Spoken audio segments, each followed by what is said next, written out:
A 4-year-old child was discovered alive inside a room that had been completely sealed for 17 days. The door had been nailed shut from the outside. The windows were boarded over and draped with thick cloth. There were no openings, no visible way in or out. When the county constable finally broke through the barricade, he expected the worst. Instead, he found the child sitting quietly on the wooden floor, softly humming a tune no one recognized. The room held no food, no water, and no sign that anyone else had entered during those 17 days. For more than a century, the official records of that investigation were stored away in a locked cabinet inside the Rutherford County Courthouse, kept from public view. Tonight, we revisit what those long-hidden documents revealed. But before we continue with the unsettling story of the Harrove farmhouse and the child who, by all logic, should not have survived, make sure to subscribe and turn on notifications so you never miss stories like this. And let us know in the comments which state you're watching from. We always enjoy seeing where our audience is tuning in. Now, let's return to that isolated farm in Tennessee. What happened on the Harrove property would later be discussed in whispers across 3 neighboring counties. Every retelling ended the same way, with a single, unanswered question. How? In 1872, Tennessee was still recovering from the devastation of the Civil War. 7 years had passed since the Confederacy surrendered, but the damage ran far deeper than the scars left on battlefields. In the countryside south of Nashville, daily life carried on with quiet strain. Farms struggled to secure labor. Families grieved sons who never returned home. Communities that once flourished now survived on determination and necessity alone. The Harrove farm stood 12 miles outside Murfreesboro, reachable only by a narrow dirt road that turned into thick mud whenever it rained. The land had belonged to the family since before Tennessee achieved statehood, handed down through 4 generations of Harroves who worked the same red clay soil their ancestor had cleared by hand. By the winter of 1872, only 2 adults remained on the property. Nathaniel Harrove, nearing 60, was a widower with hands stiffened and twisted by arthritis. Living with him was his daughter-in-law, Margaret, 32 years old, reserved and marked by loss.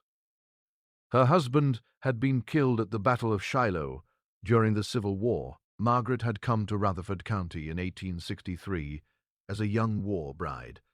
She was heavily pregnant at the time and carried an accent that clearly set her apart as someone from the North.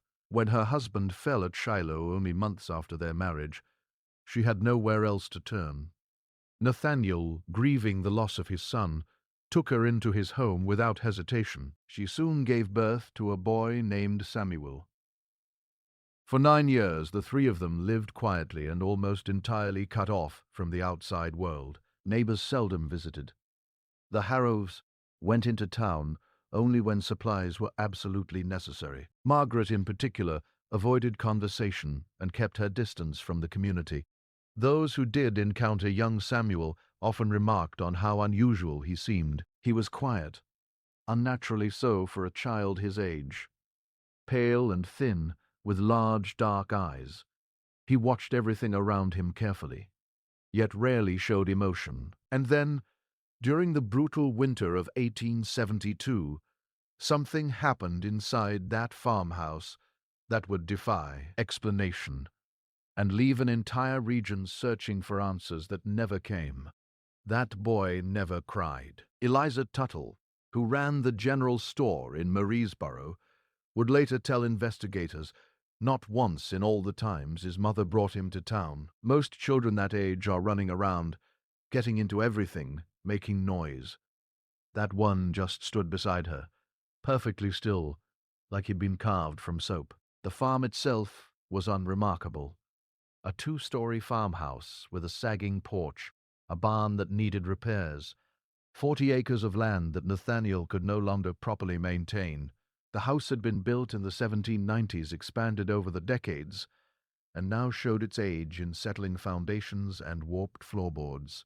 The upper floor contained 4 bedrooms, though only 2 were in regular use. One of the unused rooms at the far end of the hallway had been sealed shut years earlier after a section of the roof had leaked badly, damaging the floor. Nathaniel had nailed the door shut and told Margaret never to bother with it. The repairs would cost more than he could afford. Life on the Harrow farm followed a predictable pattern. Nathaniel rose before dawn to tend the animals. Margaret maintained the house, prepared meals, and watched over Samuel with an intensity that some found unsettling. The boy attended school irregularly. The schoolhouse was 8 miles away, and Margaret cited the distance and the boy's frequent illnesses as reasons for his absences. Everything changed on the morning of January 14th, 1872. Nathaniel Harrove woke that morning to find the house unnaturally quiet.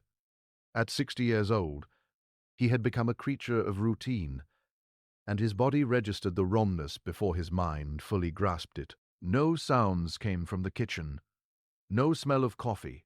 The fire in the stove, which Margaret always rekindled at first light, had gone cold. He found her on the floor of the kitchen, collapsed beside the table. Her skin was ice-cold to the touch, her lips blue. Nathaniel, who had seen death on his own father's face years before, knew immediately that she was gone. There were no visible injuries, no signs of struggle. Her hands were clasped loosely at her stomach, and her eyes were partially open, staring at nothing. Panic seized him then, not for Margaret, but for Samuel. He called the boy's name as he climbed the stairs, his arthritic knees protesting every step.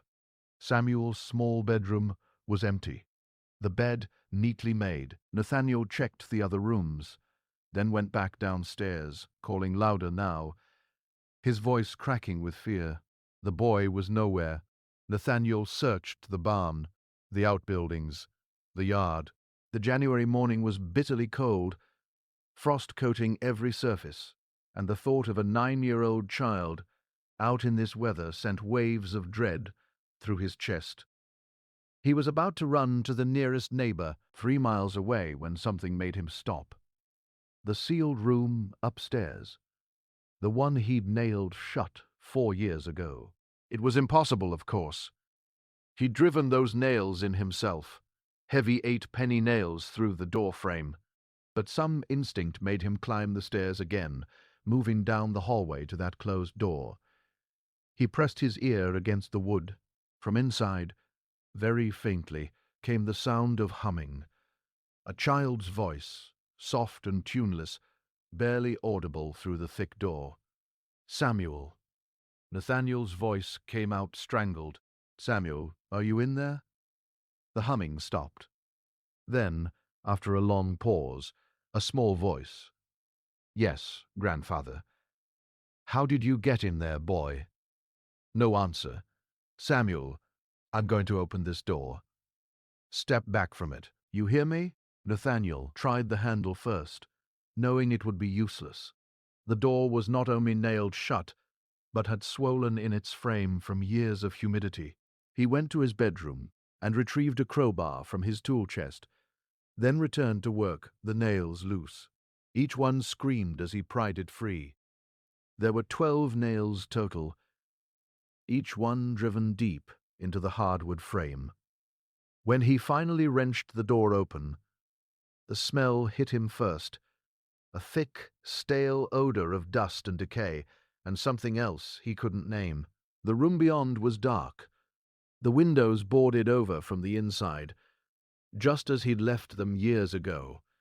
The floor, damaged by the old leak, was treacherous with warped and rotting boards. Samuel sat in the middle of the floor, cross-legged, his hands folded in his lap. His clothes were dirty, but not torn. His face was pale but unmarked. He looked up at his grandfather with those dark, unblinking eyes, and smiled. "Hello, grandfather. Good Lord, boy. Good Lord, boy." Nathaniel stepped carefully into the room, testing each floorboard before putting his weight on it. "How long have you been in here?" "I don't know." "Did your mother put you in here?" Did she lock you in? Samuel tilted his head slightly, considering the question. I came by myself. That's not possible. The door was nailed shut from the outside. Was it? The boy's voice held nothing. No fear, no confusion. Just a mild curiosity. Nathaniel reached down and lifted the child into his arms.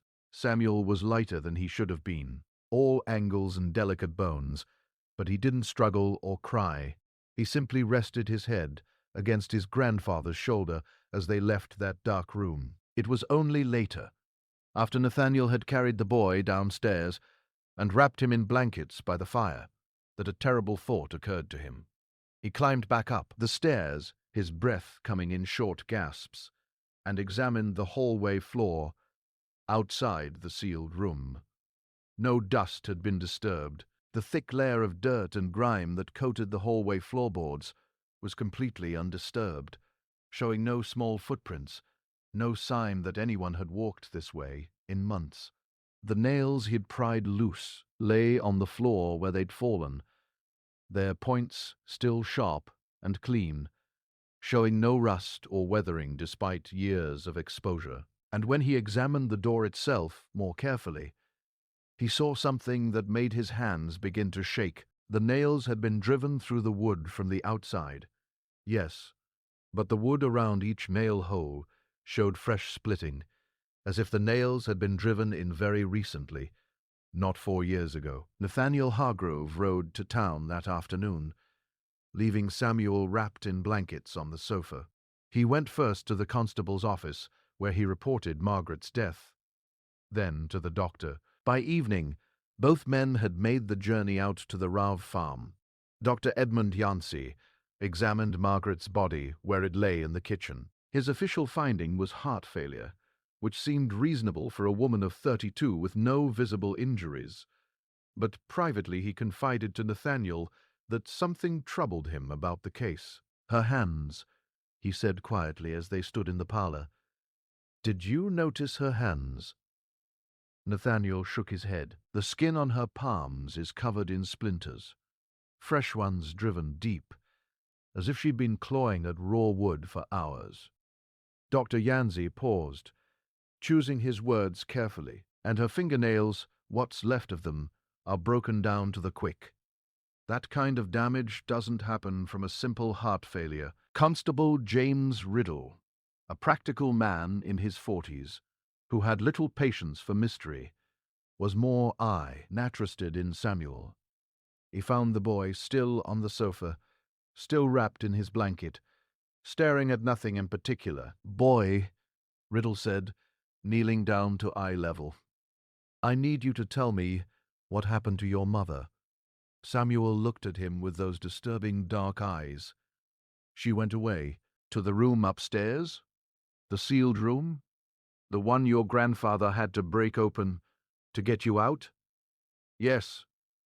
Did she go in there before or after she put you inside? She didn't put me inside. She didn't put me inside. I went by myself. Riddle exchanged a glance with Nathaniel, who stood near the fireplace, wringing his hands. Samuel, that's not possible. The door was nailed shut. How could you have gotten in there by yourself? The boy's expression didn't change.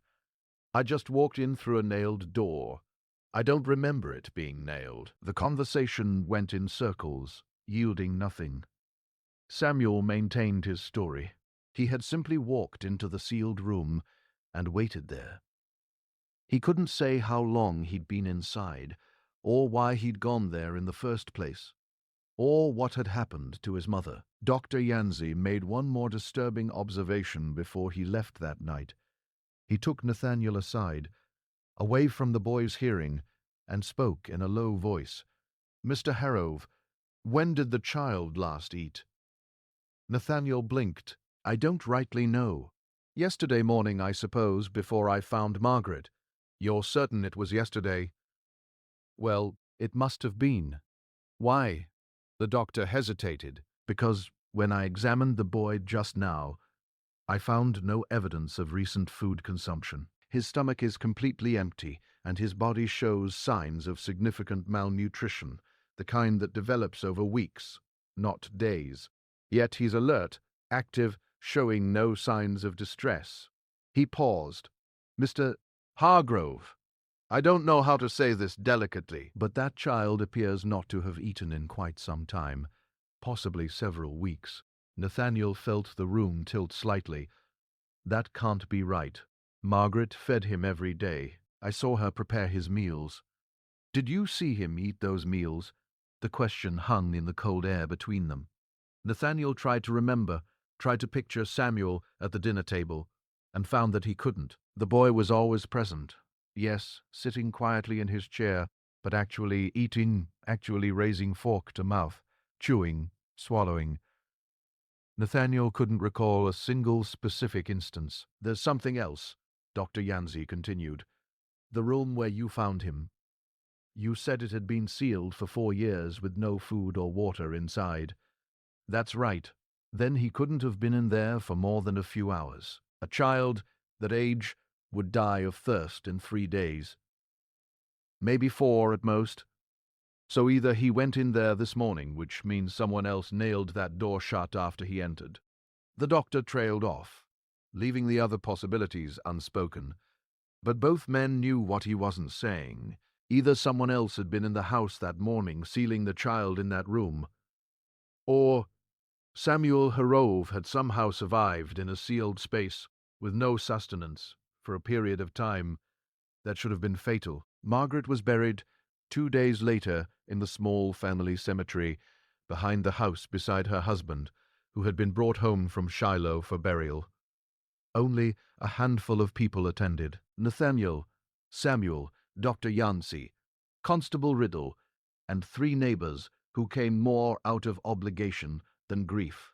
The Baptist preacher from Murray's Borough spoke the service, though he'd met Margaret Hargrove only twice, and could say little about her life. Samuel stood at his grandfather's side throughout the service. Shoe, wing no emotion, his small face blank. When the preacher invited him to toss a handful of dirt onto the coffin, the boy complied without hesitation, his expression never changing. After the service, as people were leaving, Mrs. Eliza Tuttle from the general store approached Nathaniel with obvious reluctance. "Mr. Hargrove," she said quietly, "I probably shouldn't say anything, but there's something you ought to know about Margaret." Nathaniel waited. "She came into town 3 weeks ago, late in the evening, after I'd already closed the store. She was agitated, very agitated. She wanted to buy a lock, a big iron padlock, the kind we sell for barn doors and nails, a whole box of 8-penny nails. Did she say what she needed them for? Say what she needed them for?" Mrs. Tuttle shook her head. I asked, but she wouldn't tell me. She just kept looking out the window like she expected someone to be watching. Then she asked me something strange. She asked if I knew of any orphanages in Nashville that took children. No questions asked. The woman's voice dropped even lower. I told her there were church organizations that helped with such things, and she seemed relieved. She said she was asking for a friend. But Mr. Harrove, she didn't have any friends. Everyone knew that. Nathaniel felt cold seeping into his bones. She wanted to give up Samuel. I believe so, and there's more. That same week, she came in 2 other times. Both times she bought food: dried beef, hard tack, preserved fruit, enough to feed a child for several weeks. I remember thinking it was odd, because she usually bought food in smaller quantities. She specifically asked for items that would keep a long time without refrigeration. The implications settled over Nathaniel like a heavy shroud. Margaret had bought a lock, bought nails, bought long-lasting food for a child, and then somehow Samuel had ended up sealed in that upstairs room while his mother died in the kitchen downstairs. What had Margaret planned? What had she tried to do? And most troubling of all, what had gone wrong with her plan? In the days following Margaret's burial, Nathaniel tried to establish some semblance of normal life. He prepared meals, though Samuel ate almost nothing. He attempted to engage the boy in conversation, receiving only brief, flat responses. He took Samuel to the doctor twice more, and each time Dr. Yancey's examinations yielded the same disturbing findings. The child showed all the physical signs of severe malnutrition and dehydration, yet remained conscious, alert, and active in ways that defied medical explanation. "It's not possible, Dr. Yancey told Nathaniel after the second examination. "By all measures, this child should be dead, or at least gravely ill. Yet, his heart rate is normal, his breathing is regular, and he shows no signs of organ failure. I've never seen anything like it in 40 years of medical practice." Nathaniel began searching the house, looking for answers Margaret could no longer provide. In her bedroom, hidden beneath the mattress, he found a leather-bound journal. The entries spanned 9 years, beginning shortly after Margaret had arrived at the farm. The handwriting was small and precise, each word carefully formed, as if Margaret had been weighing every syllable before committing it to paper. The early entries were mundane: observations about the weather, notes about household tasks, brief mentions of Nathaniel and the farm's operations. But gradually the focus shifted entirely to Samuel. Page after page documented the boy's development with clinical detachment. October 12, 1863. Samuel born at 3:47 a.m. N.O. Complications. Child does not cry. Dr. Gansey finds this unusual, but attributes it to temperament. December 1863. Samuel still does not cry.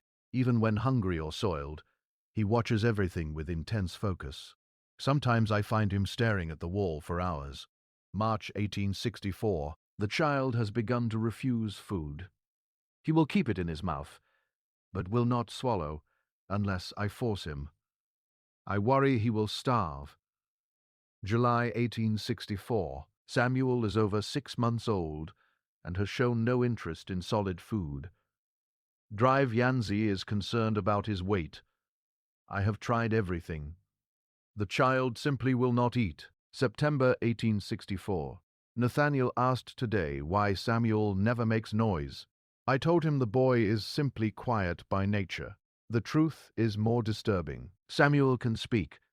I have heard him whisper words when he thinks I'm not listening, but he chooses not to. January 1865. The child is nearly 2 years old. He eats perhaps 3 or 4 bites of food per week. It is not enough to sustain life. Yet, he continues to grow slowly. Dr. Yancey suggested he might be consuming food when I'm not watching, but I know this is not true. I have monitored him constantly. The entries grew more disturbed as Samuel aged. June 1866. Found Samuel standing outside my bedroom door at midnight, perfectly still, not moving or speaking. When I asked what he wanted, he said nothing, just turned and walked back to his room. This has happened 3 times this week. November 1867. Samuel has begun drawing pictures. They are all the same. A room with no windows and a door with lines across it. When I ask what the picture means, he says it's where he wants to go. I have hidden his paper and pencils. April 1868. I asked Samuel today what he dreams about. He said he doesn't dream. He said he goes somewhere else when he sleeps, somewhere dark and quiet where no one can find him. I am becoming frightened of my own child. October 1869. Samuel asked me today if I knew when I was going to die. The question was casual, as if he were asking about the weather. I told him that was a terrible thing to ask. He said he was just curious because everyone dies eventually. He is 6 years old. February 1870. I have begun researching institutions in Nashville. There are asylums for children who are different. I cannot continue like this. The child eats nothing, grows anyway, watches me with those eyes that seem to contain no actual childhood. He is not right. Something is deeply fundamentally wrong. December 1871. I have made a decision. I purchased supplies today. A lock, nails, food that will last.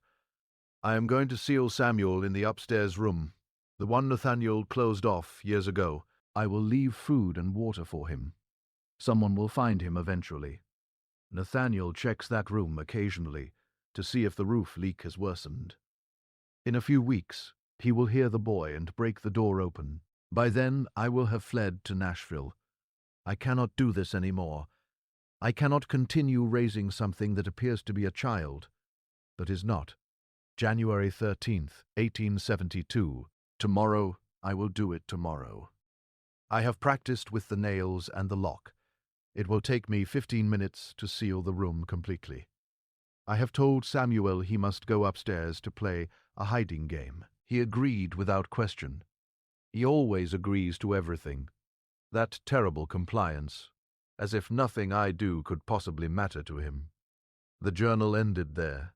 The final entry was dated January 13th, one day before Nathaniel found Margaret dead in the kitchen.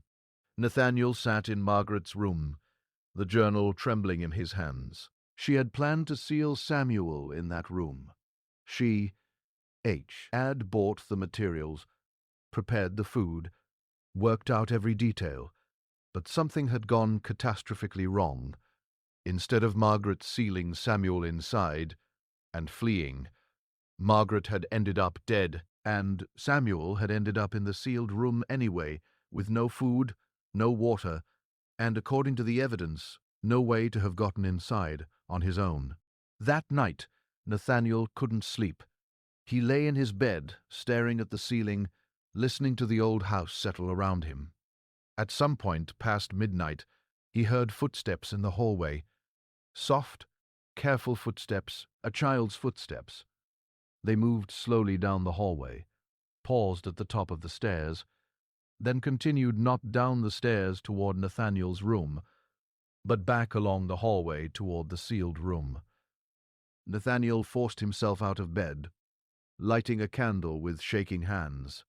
He opened his door and looked into the dark hallway. Nothing, no one, but at the far end of the hall he could see that the door to the sealed room stood open. Just a crack, but definitely open. He had personally nailed boards across that doorframe after removing Samuel. He had made sure it was impossible to open. "Samuel," he called softly. No answer. He walked down the hallway, the candle flame casting wild shadows on the walls. When he reached the sealed room, he pushed the door wider and raised the candle. The room was empty.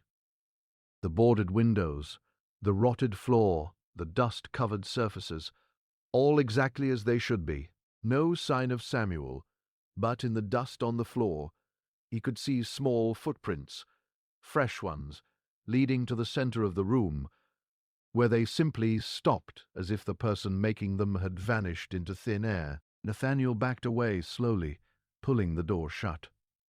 He went downstairs and checked Samuel's room. The boy was in his day, apparently sleeping, his small chest rising and falling with regular breaths, or perhaps not breathing at all, because when Nathaniel looked more closely, he realized he couldn't see any movement. The boy was perfectly still, his eyes closed, but his chest neither rose nor fell. Nathaniel stood in the doorway for a full 5 minutes, watching. And in all that time, Samuel Hargrove did not take a single visible breath. Dr. Yancey returned to the Harrow farm a week after Margaret's funeral, prompted by a letter from Nathaniel describing Samuel's condition. He brought with him another physician from Nashville, Dr. Lawrence Kincaid, a specialist in unusual medical cases who had studied in Philadelphia and Europe. Dr. Kincaid examined Samuel thoroughly, conducting tests that lasted over 3 hours. He measured the boy's pulse, listened to his heart and lungs, drew a small amount of blood, checked his reflexes, examined his eyes and throat. Samuel cooperated with perfect docility, never complaining, never resisting, his expression remaining neutral throughout. When the examination concluded, both doctors asked to speak with Nathaniel privately in the parlor. "Mr. Hargrove," Dr. Kincaid began, choosing his words carefully, "I need to ask you something, and I need you to answer honestly. Has this child ever been demonstrably alive?" The question was so unexpected that Nathaniel couldn't immediately respond. Dr. Kincaid continued, "What I mean is, can you personally recall any instance where you witnessed this child perform a basic life function, eating a meal from start to finish, sweating on a hot day, bleeding from a cut, growing measurably from 1 month to the next?" Nathaniel opened his mouth to say yes, of course, but the actual memories wouldn't come. Samuel had always been detail, 9, present. Yes, always there in the background of life at the farm. But specific instances of the child actually doing anything, eating, playing, showing any sign of genuine physical existence, remained frustratingly vague. I must have," Nathaniel said weakly. 9 years. The boy has been here 9 years. Has he? Dr. Yanzi's voice was gentle but insistent. Or has something that looks like a boy been here 9 years? What are you suggesting? Dr. Kincaid pulled a small notebook from his jacket pocket. My examination revealed several impossibilities. First, the child's heart rate is precisely 40 beats per minute, never varying by even a single beat. Human heart rate fluctuates constantly. It's autonomic, involuntary, it never changes. Second, his body temperature is exactly 68 degrees F room temperature. Not cold, not cold, not warm. Exactly room temperature, no matter where I measured. Third, when I drew blood, it did not clot at all. It simply remained liquid in the vial, showing no coagulation response whatsoever. What does that mean? It means doctor can concede, said slowly, that by every medical standard I know this child is not alive in any conventional biological sense. Yet he walks, talks, and responds to stimuli. He is animated, certainly, but the mechanism of that animation is completely unknown to modern medical science. Nathaniel felt the walls of the room closing in. You're saying he's what? Some kind of illusion? No. He's physically real. Solid matter that can be touched and measured, but whatever is animating that matter, it's not life as we understand it. Dr. Yanzi spoke up. I've been thinking about Margaret's journal entries about how she documented the child's behavior from birth. Mr. Harrove, were you present when Samuel was born? No. Margaret's labor began in the night. By the time I fetched Dr. Yanzi and he arrived, the child had already been delivered, so neither of us witnessed the actual birth, Dr. Yanzi said, and in the 9 years since, neither of us can recall concrete evidence of the child's normal biological functioning. What if? He paused as if afraid to voice the thought. What if Margaret didn't give birth to a living child at all? What if whatever Samuel is, he was never alive to begin with? The three men sat in heavy silence. Outside, the Tennessee winter wind howled around the corners of the old farmhouse. Finally, Nathaniel asked the question that terrified him. Then, what is he? Neither doctor had an answer. That evening, after the physicians had left, Nathaniel made a decision. He couldn't continue living with this thing that looked like his grandson, but apparently was not. He would take Samuel to an institution, an asylum, an orphanage, anywhere that would accept him. He would sell the farm and move to town, to a boarding house where other people were always present, where he wouldn't be alone with this mystery. He went upstairs to pack Samuel's belongings. The boy sat on his bed, watching as Nathaniel gathered the few clothes and possessions he owned. Grandfather, Samuel said, where am I going? To a place where they can take better care of you. You mean an orphanage? Nathaniel froze. How did you know that word? Mother wrote about it in her journal. She wanted to send me away, too. You read her journal. I read everything.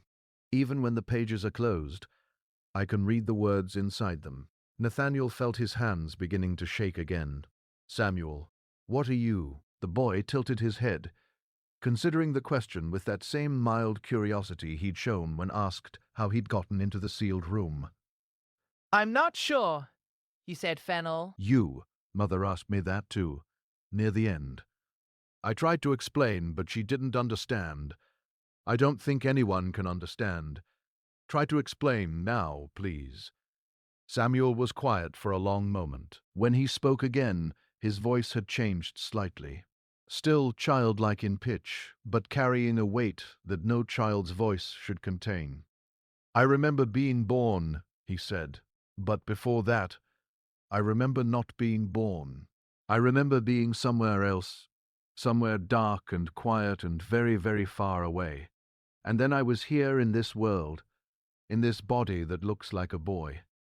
But I'm not a boy, grandfather. I never was. I'm just he struggled for words. I'm just here pretending wearing this shape, because it's what everyone expected to see. Why? Why would you do that? Oh! Because Mother wanted a child so badly. After Father died, she had nothing left. She needed there to be a child. So when the real baby died during the birth, and he did die, Grandfather, I remember his small spirit leaving before anyone noticed. I stepped into the empty space he left behind. I became what everyone needed me to be, except I didn't do it quite right. I didn't understand about eating or breathing or all the little things that living people do without thinking. I tried, but Mother noticed. She always noticed. Nathaniel backed toward the door, horror crawling up his spine. The sealed room. How did you really get in there? I walk through the door the same way I walk through any door, even when it's locked or nailed shut. Wood and metal don't mean anything to me. I only pretend they do because that's what people expect. But that morning, when Mother tried to trap me in that room, I let her. I thought if I stayed there, stayed perfectly still and quiet, maybe she would feel safe enough to live. But she died anyway. Earhart gave out from the fear and the guilt of what she'd tried to do. And so I waited in the dark room until you found me, because that's what a real boy would have done. Dear God, Nathaniel whispered, there's no God involved, grandfather. Just me. Just this thing that's pretending to be your grandson, because you need there to be a grandson. But I'm tired of pretending. It's been 9 years, and I don't think I can do it much longer. The empty place I came from is calling me back. It's always calling, and one day soon, I think I'm going to have to answer. Nathaniel turned and fled. He stumbled down the stairs, out the front door into the freezing January night. He ran to the barn, hitched his horse to the wagon with fumbling panic, clumsy hands, and drove toward Murfreesboro as fast as the animal could pull him. He didn't stop until he reached Constable Riddle's house. He pounded on the door until the constable answered, half-dressed and confused. Mr. Harrove. What? There's something in my house, Nathaniel gasped out. Something that looks like my grandson but isn't. You have to come. You have to see. Constable Riddle, sensing genuine terror, didn't argue. He dressed quickly, roused 2 deputies, and they rode back to the Harrow farm in the dark, Nathaniel's wagon leading the way. But when they arrived and entered the house, every lamp still burning as Nathaniel had left them. Samuel was nowhere to be found. His room was empty. The sealed room was empty. They searched every corner of the house, the barn, the outbuildings. The boy was simply gone. They found the evidence the next morning when daylight allowed a more thorough search. In the sealed room, where Samuel's footprints had appeared and disappeared in the dust, there were now words written on the floor, or not carved or scraped, but formed from the disturbed dust itself, as if invisible fingers had traced each letter with painstaking care. I went back to the empty place. Thank you for trying to love me. I'm sorry I couldn't be real. Beneath this message was something else. A pattern drawn in the dust, intricate and geometric, resembling nothing so much as a map or a diagram. Constable Riddle copied it carefully into his notebook, though none of them understood what it meant. In Samuel's bedroom, they found all the boy's clothes and possessions laid out neatly on the bed, as if arranged for inspection. Among them was something that made Dr. Yancey, who had accompanied the constable back to the farm, go very pale. It was a small bundle of papers tied with string, birth announcements, funeral notices, newspaper clippings, all from different towns across Tennessee and neighboring states, all dated within the past 20 years, and all describing the same thing. Children who appeared normal at birth, but soon revealed strange behaviors. Children who didn't eat or sleep or cry. Children who watched everything with dark, knowing eyes. Children who eventually vanished without explanation, leaving behind only questions and grief. 15 cases in total. 15 families who had experienced exactly what the Hargroves had experienced. One newspaper clipping from Memphis, dated 1867, included an interview with a mother whose daughter had disappeared under mysterious circumstances. She told me just before she vanished that she didn't belong here, that she was from somewhere else, somewhere empty, and she'd only come to fill a space that had been left behind when my real daughter died. I thought she was speaking madness. Now, I wonder if she was telling me the truth. Dr. Yancey showed this clipping to Nathaniel. Margaret wasn't the first to suspect. Other families scattered across the region all dealt with the same thing. Children who were never quite alive, wearing the shapes of infants who had died at birth or shortly after. Constable Riddle, uncomfortable with the supernatural implications, tried to maintain order. There has to be a rational explanation. Hoaxes, coordinated deceptions, perhaps a ring of criminals using children to what? Dr. Yancey interrupted. To accomplish what goal? These cases span decades, cover hundreds of miles, and involve families with no connection to each other. And in every case, the child displayed the same impossible characteristics: minimal need for food or water, absence of normal biological functions, eventual disappearance without trace. He paused. I think we have to accept that we're dealing with something that medical science cannot explain. The search of the Hargrove property continued for 3 days. They dug in the cellar, tore up floorboards, examined every inch of the sealed room. They found no body, no hiding place, no evidence of how Samuel had left the house that night. But on the 3rd day, one of the deputies made a discovery in the family cemetery.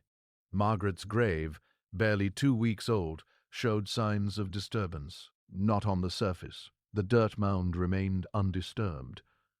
But when they examined the coffin itself, they found deep scratch marks on the inside of the lid, concentrated near the head. The marks were fresh, the wood splintered and torn, showing white beneath the weathered exterior. Dr. Yancey examined the scratches carefully.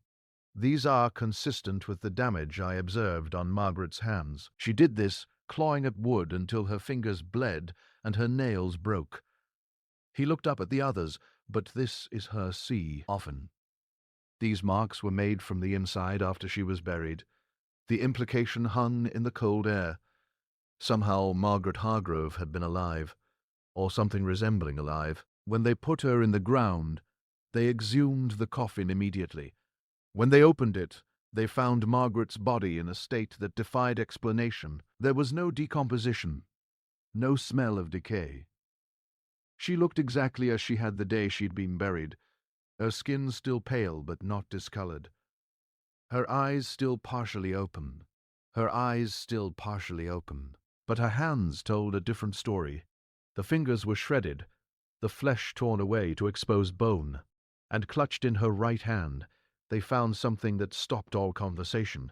It was a small wooden figure, roughly carved, resembling a child, and pressed into the figure's chest, embedded deep into the soft wood, was a single iron nail. Dr. Kincaid, who had returned to the farm when news of the discovery spread, examined the figure with intense interest. "It's a puppet," he said quietly, "a folk magic charm used in various traditions for binding or banishing. Where would Margaret have learned to make such a thing? No one knew. But its presence in her dead hand suggested that in her final moments, Margaret had attempted some kind of ritual or spell to protect herself or control the thing she believed her son to be. The question remained, had it worked? Had Margaret somehow bound the entity that called itself Samuel, forcing it to stay in the sealed room even after her death? Or had the creature been telling the truth when it claimed to have cooperated with her attempt to trap it? And most troubling of all, if Margaret had been alive when they buried her, clawing at her coffin in the dark, had she been trying to escape or trying to keep something from escaping with her? The Harrove case was officially closed in March of 1872 with the conclusion that Margaret Harrove died of heart failure and that her son Samuel had run away from home on the night of January 21st. Constable Riddle filed his report, emphasizing the rational facts: a disturbed woman, a strange child, a tragic situation that ended with the boy fleeing to parts unknown. No mention was made of impossible medical findings or footprints that appeared and vanished in dust, or the 15 other cases of similar children across Tennessee and beyond. Those details remained in Riddle's private notes, filed in a locked drawer at the courthouse. Dr. Yancey and Dr. Kincaid wrote a joint paper describing the case in medical terms, carefully avoiding any supernatural interpretations. They focused on rare psychological conditions for Ledermass delusion. The paper was published in a Nashville medical journal and promptly ignored. Neither physician spoke publicly about the Harrove case again. Nathaniel Harrove sold his farm in the spring of 1872. He moved to a boarding house in Murraysboro, where he lived quietly for another 12 years. Those who knew him reported that he rarely spoke about his family and never mentioned his grandson. He died in 1884 of pneumonia. The Harrove farmhouse stood empty for several years before being purchased by a family from Kentucky. They lived there for 6 months before abandoning it, claiming the house was troubled. The sealed room on the upper floor was found open one morning despite being boarded shut the night before. The family had heard footsteps in the hallway, the sound of a child humming, doors opening and closing, with no one visible to open them. After that, the house remained vacant. It eventually burned in 1891, the fire starting in the upper floor, or for no discernible reason. The ruins were left to decay, and the land was eventually reclaimed by the Tennessee wilderness.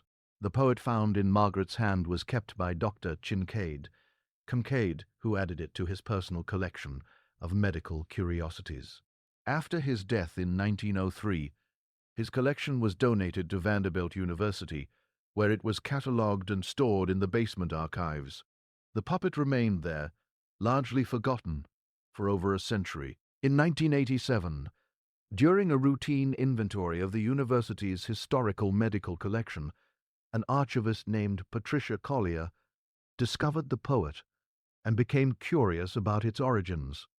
She researched the Harrove case, tracking down old newspapers, medical records, and courthouse documents. She found Constable Riddle's private notes, which had been preserved with other historical materials from Rutherford County. Her research revealed not just the 15 cases Dr. Yancey had discovered, but 43 similar cases spanning from 1840 to 1910 across 8 southern states. Always the same pattern. A child born in circumstances of grief or tragedy, displaying impossible characteristics, eventually vanishing without explanation. Patricia Collier attempted to publish her findings in a historical journal, but her paper was rejected as insufficiently sourced and too reliant on anecdotal evidence. She gave a single public lecture about the Harrove case at a local historical society meeting in Nashville in 1989. The lecture was attended by 17 people. One of those 17 was an elderly woman named Rose Hamilton, who approached Patricia after the talk. Mrs. Hamilton, then 86 years old, had been a girl in Chattanooga in 1908. She remembered a neighbor family who had a son, a quiet, strange boy who never seemed to eat, who watched everything with dark, unsettling eyes. He disappeared one night. Mrs. Hamilton told Patricia, just vanished from a locked bedroom. His mother found words written in the dust the next morning. They said, "I went back to the empty place. The family never spoke of him again. It was like he'd never existed at all."